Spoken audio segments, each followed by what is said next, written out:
Good morning.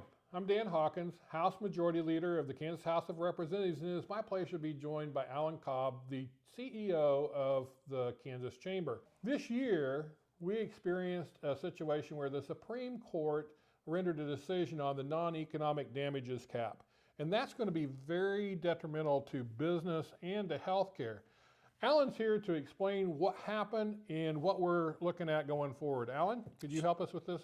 Thank you, Mr. Leader. Thanks for doing this and thanks for having me. The decision from the Supreme Court in some ways was not unexpected, but still was a thunderclap. Liability costs in Kansas are going to go up, and whether it's personal liability, business liability, and medical malpractice insurance, the Supreme Court said non-economic damages caps are unconstitutional. And it's been a hallmark of the insurance market to provide a stable market for both medical malpractice and for general liability. We've already seen a verdict in Sedgwick County that the award was above the statutory cap. There was a concurring opinion from Justice Stegall that appears to lay out a legislative remedy. However, it's going to be a safe response would be a constitutional amendment to make sure that these caps are constitutional.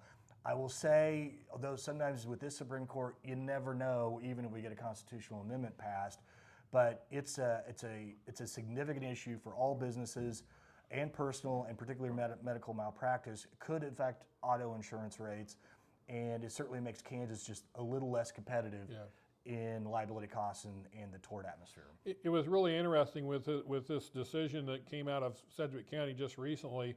That verdict went over $1 million, $1.5 million, somewhere around there. And immediately when it hit the press, I said, well, there's our first look at exactly what the non-economic damages cap decision by the Supreme Court did to us. So you said that we would probably need a constitutional amendment, and that's because this a statute, they could just simply deem that to be unconstitutional again. Correct. It has to depend on the internal political dynamics of the Supreme Court, not unlike the U.S. Supreme Court, where you have certain factions lined up, and would there be a majority vote for a statutory remedy? Justice Stegall laid out a pathway. The issue is, in the Kansas Constitution, there's a right to a jury by trial. But it's been decided, the quid pro quo is, you get a right to a jury by trial, but the juries don't get to decide everything, that certain things are limits in statute versus the Constitution. And we're going to have to continue to do some legal analysis on what is the sure path to rectifying this. Well, thank you, Alan. So just so to end this segment, we're going to be working on this. You can expect to see this next session.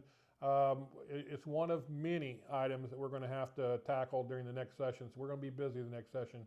Alan, thanks for being with us. And my pleasure. Thank you, Dan. Stay tuned for our next session. Thank you.